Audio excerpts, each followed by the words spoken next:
what does gutsy mean to you? It means doing what you want, even if it's hard. You're listening to the Gutsy Podcast, where we talk about all things real, raw, and ridiculous about running a business authentically. Whether you need an inspirational pick-me-up or a swift kick in the mental ass, the Gutsy Podcast is your bi-weekly guide to getting out of your head and back into action. I'm Laura Ora, branding and mindset coach for female entrepreneurs, and your host on this journey through entrepreneurship. It's time to fuel your gutsy.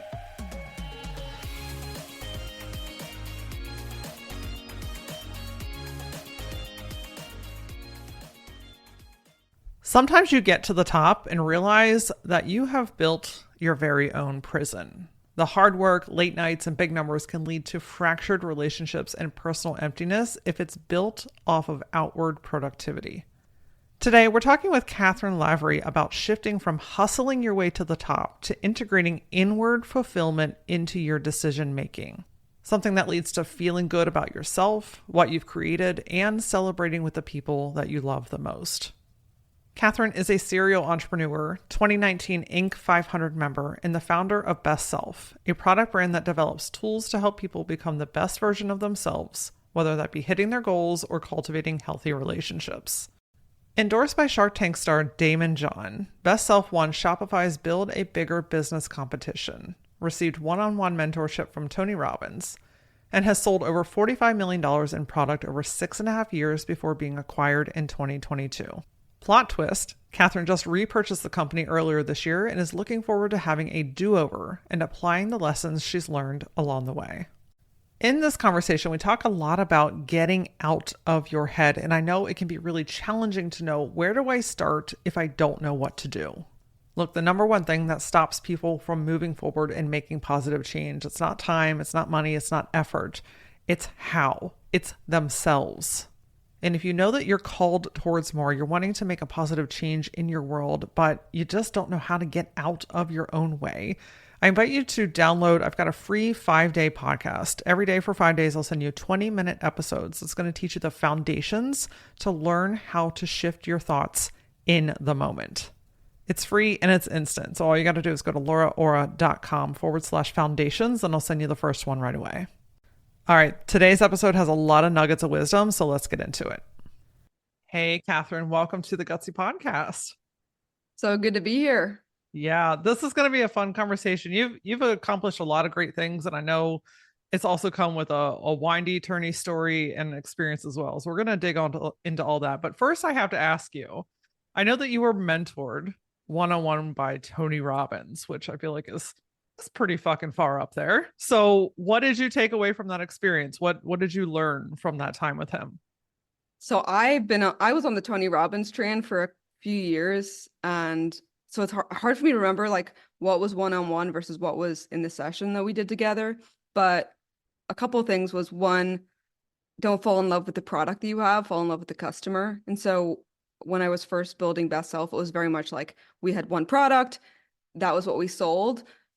And it was only through, okay, what else could we create for our customer that they would love? Like, people want to solve a problem. They don't really care about the solution as long as the problem's being solved. And so if we stick to, oh, I'm a journal company, this is the only thing I do, then we weren't going to get very far, and we probably still wouldn't be in business. And so it was like, what other problems could we solve? And so Tony's very big into like falling in love with the customer, like figuring out what other problems you can solve for them, because if you keep solving their problems, they'll stay with you. Makes sense. Yeah, he's got some great nuggets of wisdom for sure. And man, if you're in his presence and you don't get ramped up, I don't know what to tell you. I think you're a robot at that point. Yeah, I would agree with that. That's how you know. So talk to me a little bit about this entrepreneurial journey that you've been on. I know it's been a wild one, and I'd love to hear what has led you to where we are today. Wow, that's a broad question. It's a big question. So I have been into entrepreneurship for the last like 12 years. I used to be an architect, and I followed what I would call the fine recipe, which is like you go to university, you do everything you're told, and then you have a fine life, which is like, how are you? Fine, not great, not terrible, And I think a lot of people live in this like fine zone where, again, it's you can't complain about it, but you're not like excited to get up in the morning. And when I got there, I was like, well, this, I can't imagine like living the rest of my life like this. And then I got into personal development and I started learning all this stuff about, turns out I had ADHD and I was undiagnosed until I was like 31. And I'd create all these like frameworks and systems for myself to figure out how to do things like a normal human being. And that's eventually what got in, I got into personal development, learned about habits. And then I was like, why didn't I learn this stuff at school? Like, why am I learning about photosynthesis, which I've still never used, instead of like, okay, how am I going to show up and be successful? Like, what are both like habits, like social cues, like emotional intelligence, how to not be a people pleaser, all these things that like affected me deep into my how to have hard conversations.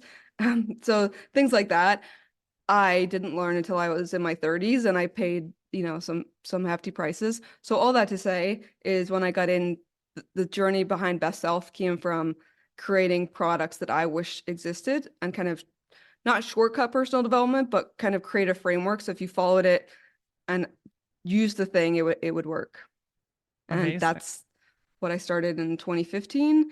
And then, I was on this, I sold it actually in 2022, because I was kind of on this train of like, okay, that's the success goal of like grow, grow, grow. And then you sell it to private equity and then you're like happy, I thought, and successful and all these things. And I did that and I saw the other side. I was like, well, this isn't that exciting. Like I actually loved the brand and the products that we created. I just didn't like the prison that I built for myself when I was building it. And then I had the opportunity to buy it back 14 months later from the private equity company who'd like done some real damage but hadn't completely demolished it. And so I got it back 3 months ago and I've just been figuring out how to do it differently this time. Wow. I mean, that's a pretty short period of time to sell it and to purchase it back. And I want to dig into that. But one of the things that you said is the prison that I built for myself. What was that? What was that prison? What did that look like? What did that feel like? What does that actually mean?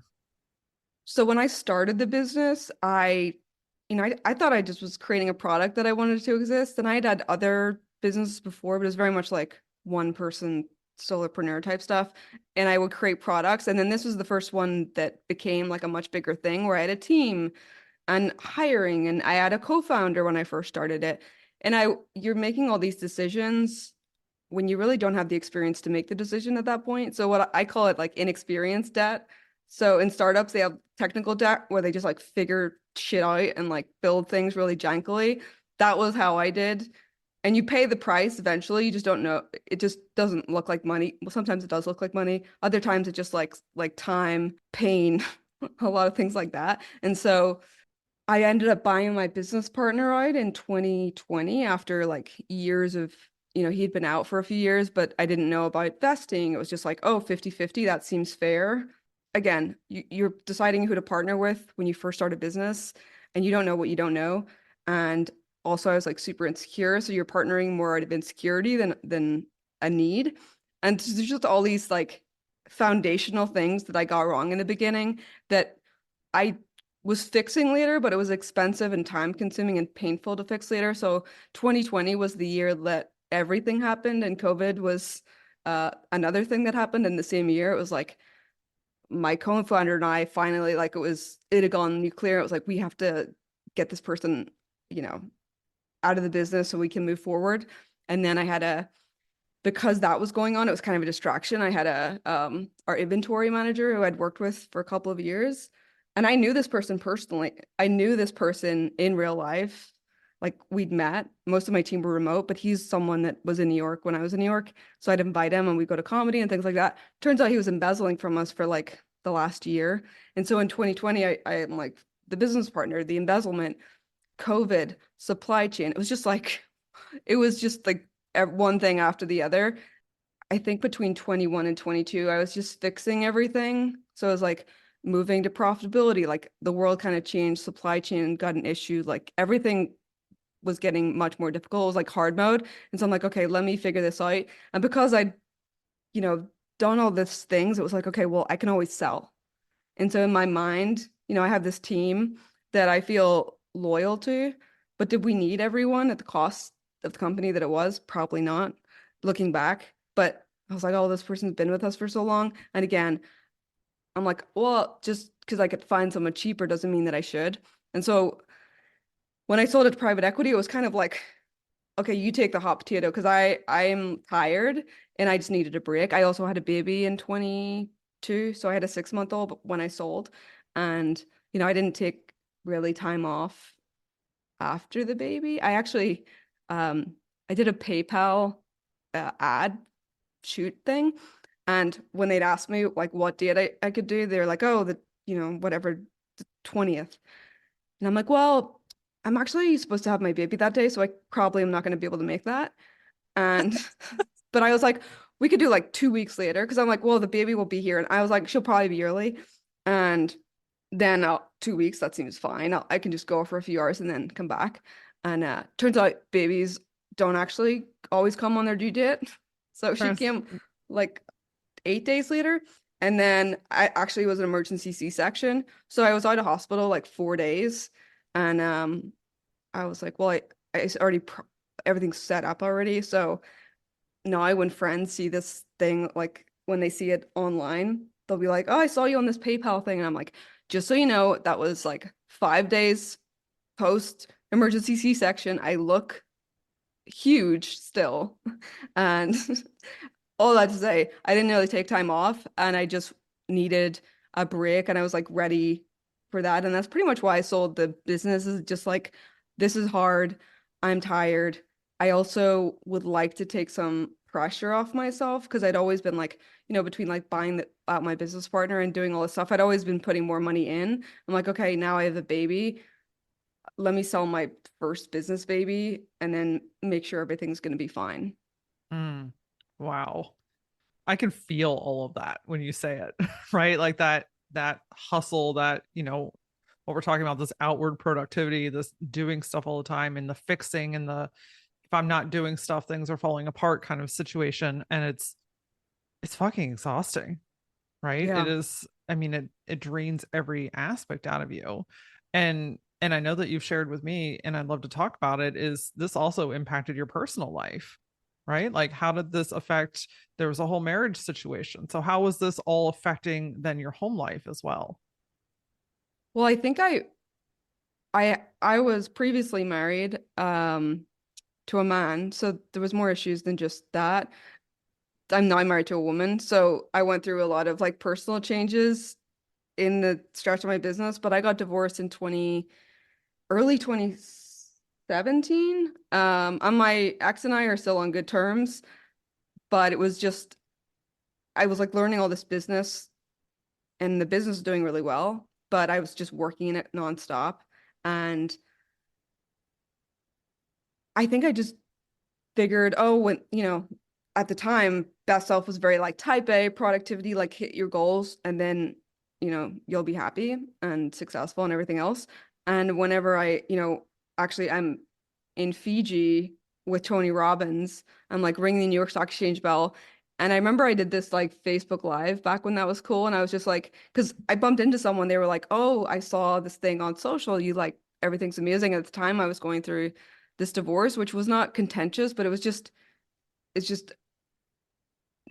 we all have these business goals until something happens to our personal life. And it's like, well, actually, if you're stable in your personal life and your relationships, that's the best thing for your business because you won't be distracted by other things. And so that actually got me down this path of, okay, how do I, I've been very focused on like business goals, but how do I learn more about myself so that the next time I get into a relationship, I'm give it the attention it deserves. I don't like starve it out. And then also like what are tools I should be using in order to show up better in relationships. And so that actually brought Best Self down the path where we started, you know, for a few years went into like studying relationships. And then the team would joke that whatever products we're working on is whatever Kat is going through in real life. So it's like, oh, let's figure out what's the almost like the minimum effective dose to have relationships. Like, how do you communicate? How do you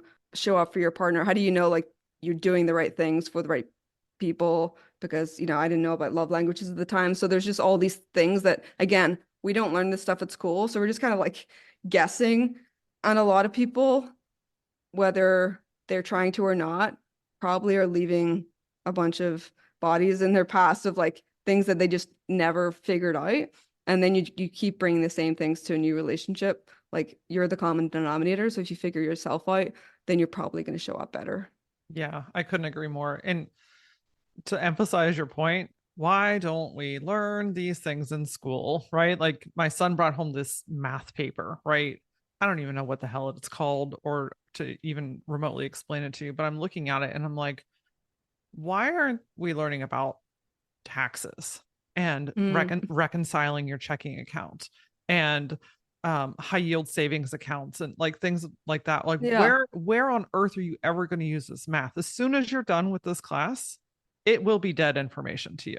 It's just a Yeah. waste of time. I mean, that's a bigger conversation that needs to involve a lot more people, but we're all out here learning this shit on our own individually through trial and error circumstances and situations, right? And it's a winding path sometimes. I also think like school don't have, okay, they're not going to be able to teach us everything, but they could, like, a lot of times we don't even know what we don't know.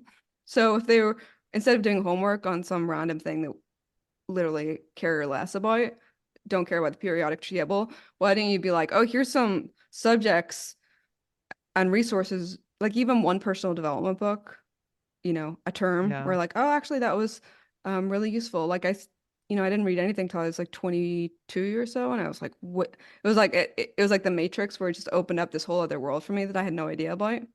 Yeah. Yeah. That would simple solution to a big problem, right? Yeah. One of the things that you share with me is that you gave everything to your business and fed your relationship the leftovers. And I was like, damn, that's impactful and relatable to a lot of people. And that's what ends up happening, right? You get so hyper focused on the goals, the business, the productivity that everything and everyone around you that means the most ends up getting what's left over. And you and I both know that's usually not very much. Yeah. And then I think a lot of people give themselves, and I've done this as well, is you're like, well, I'm doing this for them, so they should know Yeah. that, and I think there's seasons. I don't really believe in like balance in your life. Like, I think there's times in your life you work harder and you'll show up less, but it can't always be that. So it's like, if you go, I personally like to work in like sprints of, okay, this is going to be a grind for a few months, but then I'll be there. And then also I find like focusing on where are you right now? So if I'm trying to like be a parent and then also work, like neither go very well. And so I just have rules where it's just like, if I'm on doing this, then I'm not doing anything else. And when I'm in parent mode, like that's pretty much all I'm doing. And that helps me create more, you know, off the business. Because before, I'm just, if I wasn't like working, I'm thinking about work.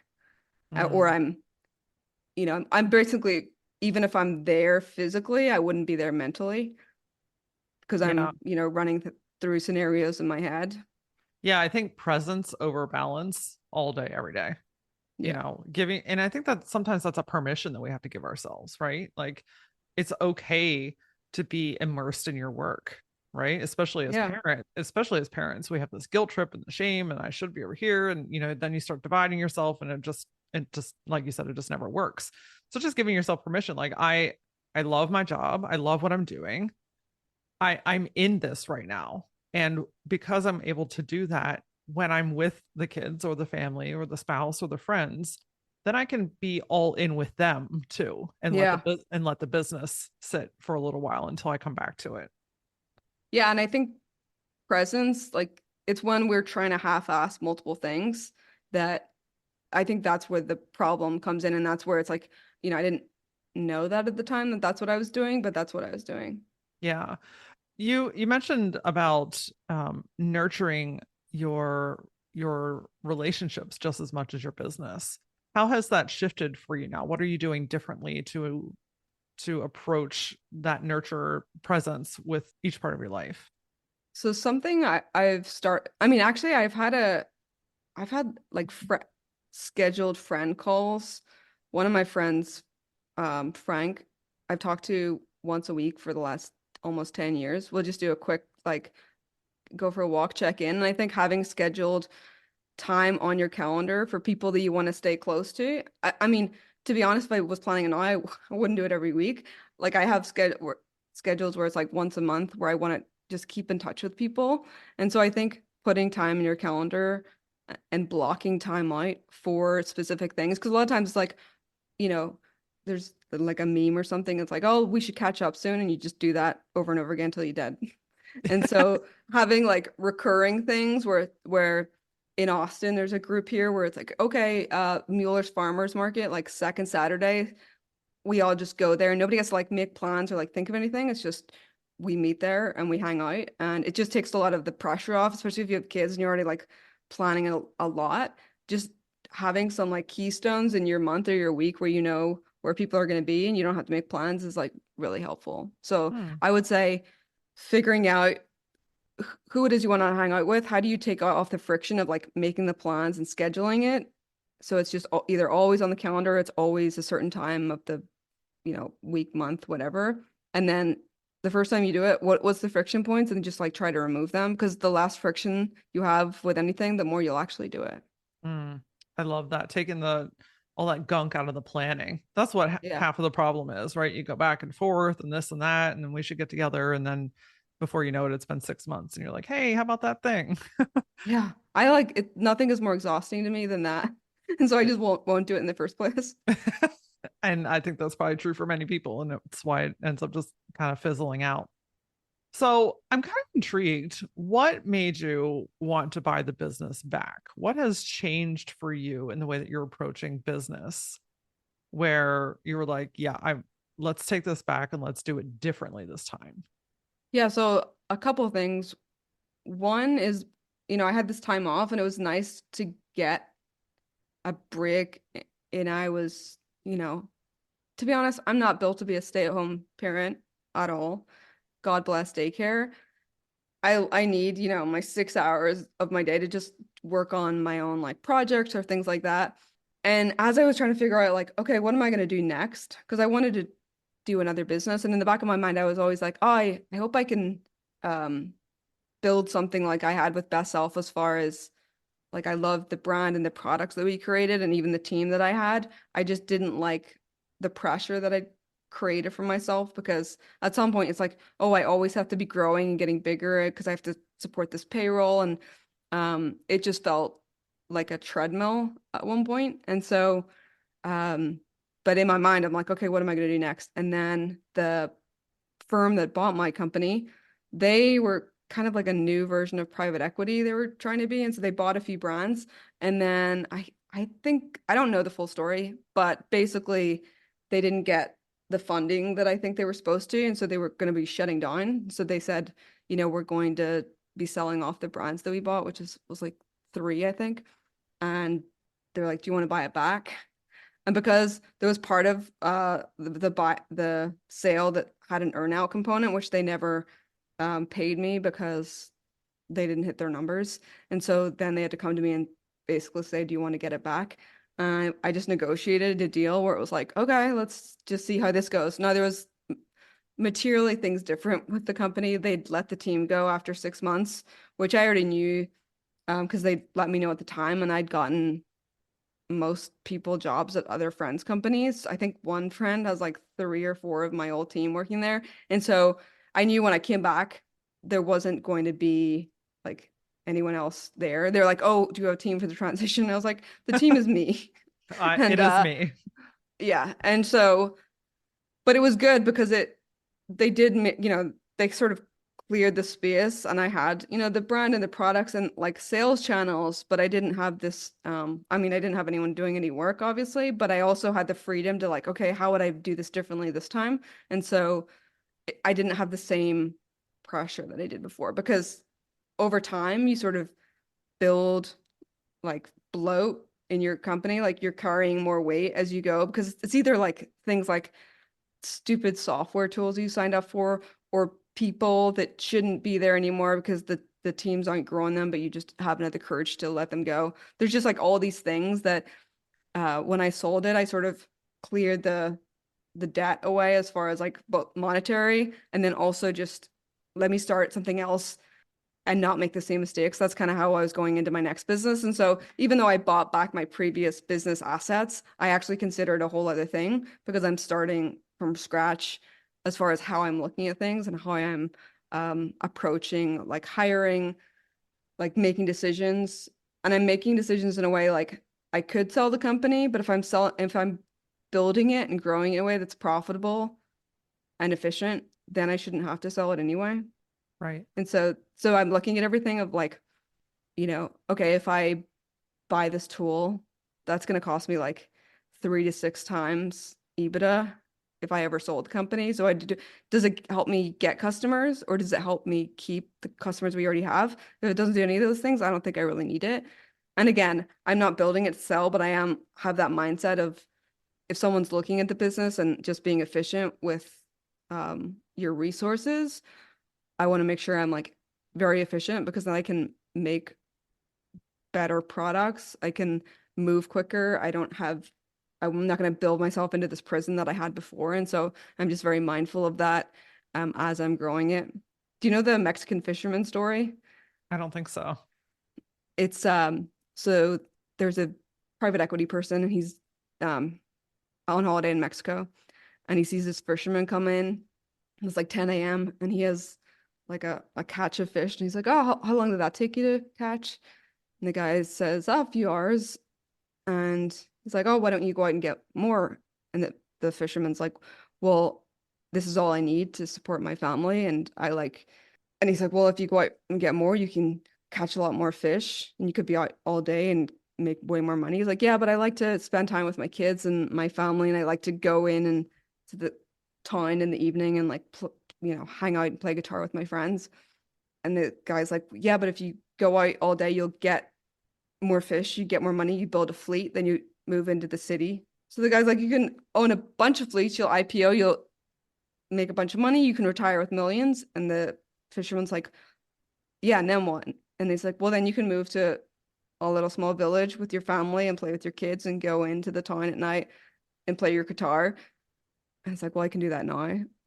And so when I'm building this company again, instead of the goal that I kind of set myself as far as like outwardly successful when you can exit your business is, well, that I think was the metric until I saw the other side of it. And I'm like, well, that's not actually very fun.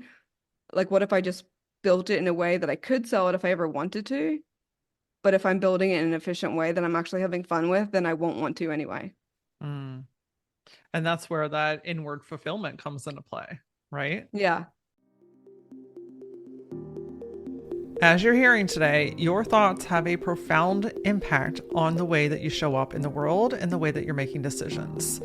And it's one of the primary reasons that I built a 5-day private podcast experience, short 20-minute episodes to teach you how to cut through the noise and break free from the thing that's holding you back, which, my friend, are your thoughts. Listen, knowledge is power. And when you get these episodes, you're going to learn a clear and simple method that allows you to reframe your thoughts, nurture your inner child, and take your power back in your life and in your business. This is quite literally the method that not only do I teach to all my clients, but the one that I used to completely revamp my life, to regain financial control, to sell not one, but 2 businesses that were no longer in alignment and pursue the career and the lifestyle that I've always wanted. So if you're ready to become your own best advocate, go to lauraora.com/foundations and I'll send you the first episode right away.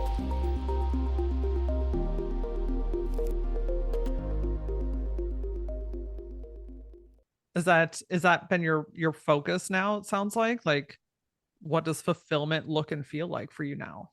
I mean, it's been, I've started like rehiring like a small lean team.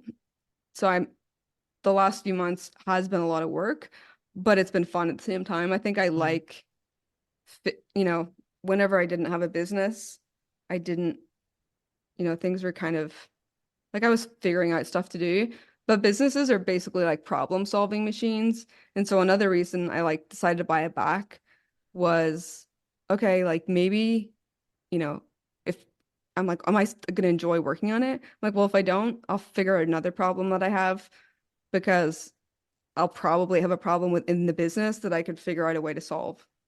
So I'm kind of curious. I'm thinking as you're talking, and that story was great to share. How, and this, I know this is individual for everybody, but just from your perspective, how do you know what is enough? Right? Like, so the fisherman knew that what he had now was enough and was content with that, right? Happy with that. How do you measure enoughness? So I think I'm somewhere in between the fisherman and the like banker person in that I want to make more of an impact. So I don't think for me it's not about having enough. It's more about figuring out the goal that you're chasing is something that you actually want. Because a lot of times we'll chase goals that other people think they want, or that they, or we're trying to validate something from our past of like, oh, you know, I sold my business and therefore I am enough, something like that. So for me, it's not about, oh, this stuff that I have is enough. It's more about, am I, because I'm like ambitious as a person, which is good in a lot of ways, but also I had a struggle, I think, whenever I sold the company because I was like, well, what am I going to do now? And I'd always, I always just default to action when I don't have anything to work on. I was kind of like, where's the purpose? And also tying your day to day, like before, so my wife would come home and I'm like, we like moved into a new house and I'm like figuring out all the stuff. I'm living like Home Depot lesbian stereotypes, like building a cold plunge, like learning electrical and plumbing. And Emily would come home from work and she's like, how was your day? And I literally was like, well, this closet had no outlets in it and now it has four. But also nothing I did today made money and therefore I'm useless. And Hmm. so it was really hard because I feel like, oh, I have this like family now.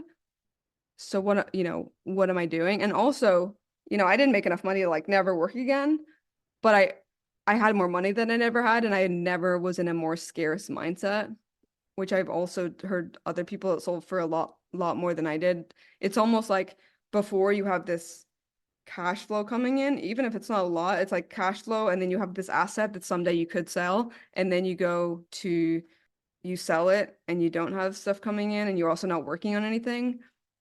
And it's just this really weird feeling after, I basically hadn't had time off since I was, I don't know, like 12, 13. Like I always had a job and like was making my own money. So I was trying to figure out, I'd never just had time to like do nothing. And so it really like messed with my head a wee bit. And so now when I think of enough, it's just like, am I enjoying what I do every day? I heard someone talk about this idea of like a random Tuesday. Like, are you enjoying your random Tuesdays? Because that's the day, it's not like a weekend where you're doing something fun. It's like the stuff that you're doing day to day, are you enjoying? And so I usually ask myself that. And that in my mind is enough because if I'm working towards goals that I have, but I'm also present and happy in the day to day and like the small moments, then I think for me that's enough. Hmm. Oh, I love that. You know, that white space when you stop being quote unquote productive, right? If that's what you have been trained to do and you have a lot of belief systems tied around that, it's fucking terrifying. And Yeah. I can have this conversation with you because I've been there and I know that feeling. It's like when I stop, everything stops. And it's a really, it doesn't matter how much money's in the bank or what you see around you, that it is such an inward thing. What are some recommendations that you have on detaching this need for success and happiness from how much I'm working or how productive I am today? I mean, I think I'm still working on it. I think making time to just like sit with yourself is uncomfortable. You're like, oh, I should be doing something. But I've also seen how these, if I look back at like trajectories, it's not, like grinding and working hard is good, but it's often like the decisions and the thinking behind something that actually made the difference. And that came from like solitude and taking the time for myself.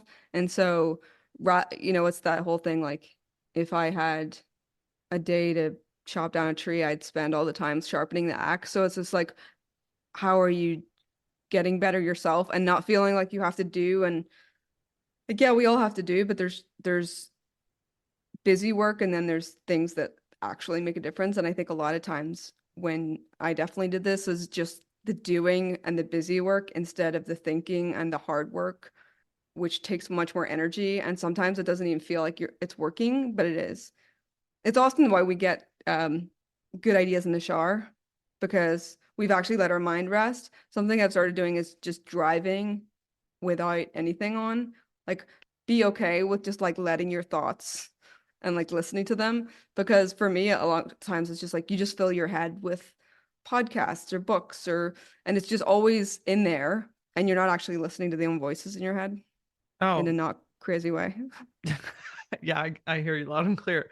Something I've done kind of similar to that recently is, man, I created this wicked habit of grabbing my phone every morning when I woke up. Right. It was plugged in next to my bed. It was on my nightstand, super easy to just roll over. I mean, my eyes are not even adjusted to the day, right? And I'm already like squinting and looking at my phone, right? Like trying to like check in with the world, like I'm gonna fucking save it as soon as I wake up in the morning.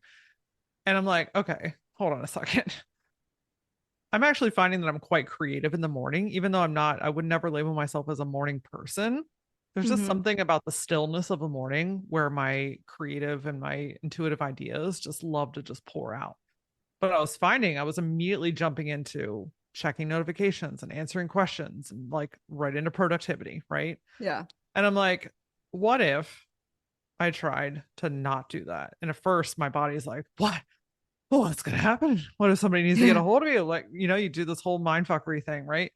And I'm like, let's just try it. So I put the charger in a separate room. When I go to bed at night, I still have this path where I go to the nights. And Mm-hmm. I'm like, nope, it's in the other room. I plug it in, and it's been a week and a half now, so this is still very new. Holy shitballs! I Mm. have gotten so much clarity, so many ideas, and actually accomplished more things in less time because I'm not just jumping into productivity mode. I'm just allowing the thoughts to come. I'm doing my mornings the way that I want to. I don't check any social media or any notifications before 10 a.m. And it's just been a really eye-opening experience because I'm like, man, if you really just allow yourself to be with yourself, Yeah. most of those answers that you're looking for, it just literally falls into your lap. But we crowd up the space. Yeah, like we're not bored anymore, which is why we're sitting waiting for something. It's like we're on our phone. And I'm trying to get better. It's similar to you. Like I would notice that. And I notice the days where I don't look at my phone first thing in the morning, I get more done and I'm more clear. And I think Yeah. it's I heard someone talk about this idea of earned dopamine versus, you know, crack dopamine. When we like go on social media, we get our dopamine like that. But if you're not looking at your phone, and you get your dopamine by like doing a task or like making a bed or whatever that looks like to you. And so I think a big problem that I see is just the phone in general, and like setting up boundaries between us, because it's like there's times where usually once a month I'll like fall into a TikTok hole where, Yeah, I hear you. and I know in the moment I'm like, you are gonna regret this tomorrow, and I'm like, I'll turn it off in a minute. And even that I know all this and I still do it sometimes. Yeah. And we're going to, right? We're all human beings.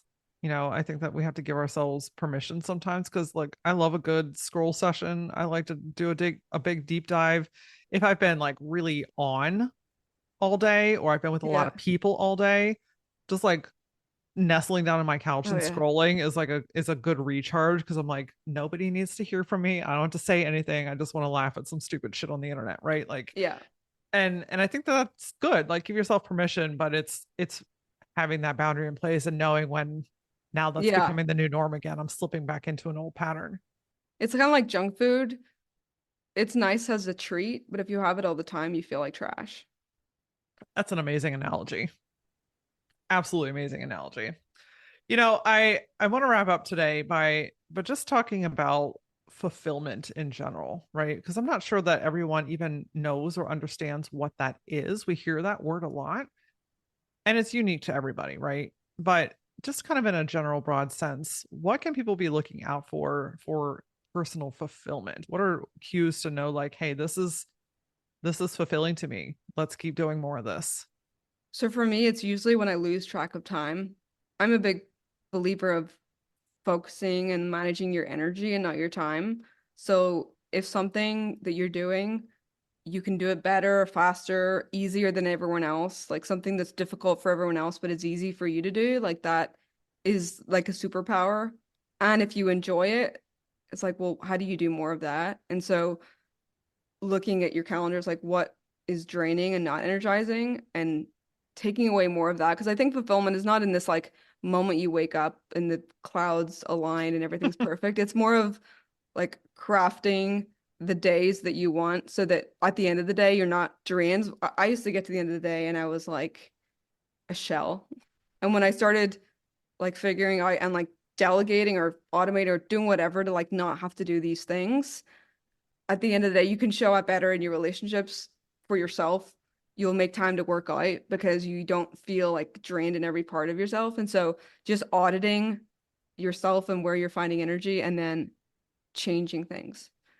So one thing I do is like I'll batch my calls. And I know this is like more productivity than fulfillment, but for me, like figuring out where my time goes and getting out of the minutia. Like I used to have like random, you give your calendar away to someone and then you have these orphan calls in the middle of the day, which like Yeah. fuck with my productivity, not like nothing else. If I have a 2 p.m. Yes. call, I will potter around because I can't get deep into anything because like I have this 2 p.m. And so like now I know myself and how I like, okay, how I like plan things because I know on that day is going to be an absolute shit show and I'm going to get nothing done. And so I think learning and knowing about yourself, what drives you, and then like Tetris or something, like figuring out how you make your days in a way where by the end of the day, you're not like a shell, or make your shell days like Thursdays. So you're only feeling like a shell for like one day. And I think that for me is like feeling fulfilled. If I'm doing something I like, I don't feel like shit at the end of the day and I'm making some sort of an impact, then for me, I mean, here's the thing. My wife gets bothered when I say this, but I always feel better because I'll watch space movies when I feel stressed because I'm like, oh, we're just on a rock spinning through space like nothing. We're gonna die and nobody's gonna remember us. So it's everything's fine. And she thinks that's depressing. I think it's like a relief because I don't have to be Liberating. like stressed about this. So for me, fulfillment is if I'm showing up, bullying myself, I have good relationships, I'm doing shit that I like, I'm not hurting anyone, like that's good. That's great. It's great stuff. I like to use the space thing too. And I also sometimes think like, especially when I feel myself getting really gnarly into something or I start getting just like super wound up about it, I'll walk outside and I'm like, there are literally people, millions of people all around the world doing all kinds of shit right now. Like there's a couple sitting at a restaurant for the first time, and a baby's being born right now, and someone's plane is landing in a new country and they're about to experience. And I'm like, all of this shit is happening right now, and I'm wound up because like I can't get this audio right on this fucking podcast, right? Like Yeah. we get so wound up in ourselves, and it's like, gosh, I think one of the best things that you can do for yourself in those situations is just pause and step away. I Yeah, mean, to just go for a walk. even a couple minutes just can bring so much peace and clarity. Yeah. Anytime I've like, you're just banging your head against the wall trying to fix something and you're like, well, I already, if I take a break, I'll have less time to fix this thing than I did before. But if you just leave, and this works almost every single time, if I'm trying to figure something out, and it'll go much quicker when I get back.